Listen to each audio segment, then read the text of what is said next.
नमस्कार दोस्तों, स्वागत है आपका इन्फिनिटी नॉलेज में। तो दोस्तों, चाइना की कंपनी की तरफ से श्रीलंका से बेवजह में $8 मिलियन मांगे जा रहे हैं। तो दोस्तों, हुआ कुछ ऐसा था कि अप्रैल 2021 में श्रीलंका ने सोचा कि वो आने वाले टाइम में ऑर्गेनिक फार्मिंग करेंगे और श्रीलंका ने ये डिसाइड किया कि आने वाले टाइम में वो केमिकल फर्टिलाइजर का इस्तेमाल बिल्कुल भी नहीं करेंगे। लेकिन उस दौरान श्रीलंका के किसानों ने श्रीलंका की गवर्नमेंट को कहा कि अभी हम इसके लिए पूरी तरीके से तैयार नहीं हुए हैं और इन ऑर्गेनिक खाद की वजह से आने वाले टाइम में हमें भारी नुकसान भी झेलने को मिल सकते हैं। लेकिन श्रीलंका की गवर्नमेंट ने वहां के किसानों की एक भी बात ना सुनते हुए चाइना की एक कंपनी के साथ डील की और इस डील में श्रीलंका ने चाइना से करीब 1 लाख किलोग्राम ऑर्गेनिक खाद की डील फाइनल कर ली। और उसके कुछ दिनों बाद ही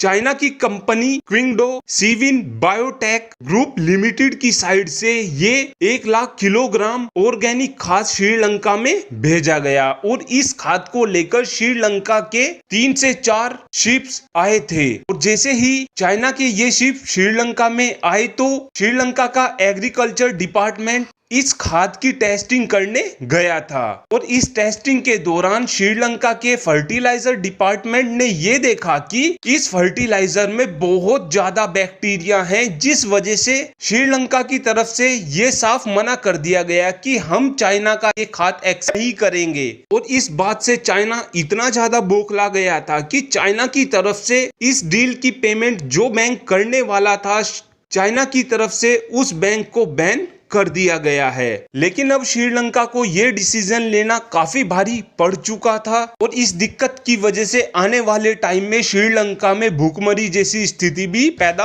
हो सकती थी। लेकिन हमारे प्यारे भारत की तरफ से श्रीलंका को 1 lakh kilogram nano nitrogen fertiliser भेजा गया है। और दोस्तों, ये एक तरीके का ऑर्गेनिक खाद ही होता है और इस खाद को लेकर इंडियन एयरफोर्स के ट्रांसपोर्ट एयरक्राफ्ट गए थे। और जैसे ही ये एयरक्राफ्ट श्रीलंका में लैंड हुए थे तो उसके बाद श्रीलंका के एग्रीकल्चर डिपार्टमेंट ने इन ऑर्गेनिक खाद की भी टेस्टिंग की और उस टेस्टिंग में इन्होंने पाया कि ये खाद पूरी तरीके से जेन्युइन है और श्रीलंका की तरफ से इस खाद को एक्सेप्ट कर लिया गया। लेकिन दोस्तों, भारत ने जो ये खाद दिया है इसकी पेमेंट तो भारत लेगा ही, लेकिन एक तरीके से देखा जाए तो एंड टाइम पर श्रीलंका की मदद भारत ने की है। और फिलहाल के टाइम में श्रीलंका की हालत ऐसी नहीं है कि वो चाइना को इतना पैसा पे कर सके। ऐसा इसलिए है दोस्तों क्योंकि फिलहाल के टाइम में श्रीलंका के पास केवल 3 से 4 अरब डॉलर का ही विदेशी मुद्रा भंडार बचा हुआ है। इसी वजह से ही श्रीलंका काफी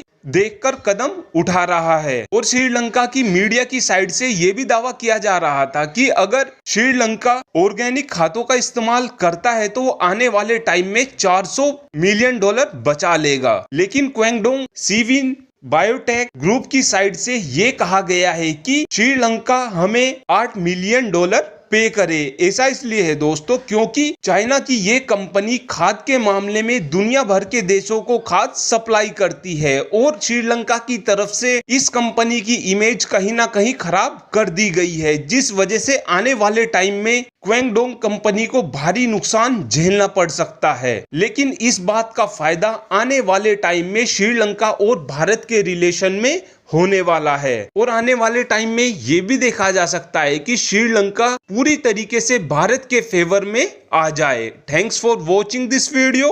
हैव अ गुड डे।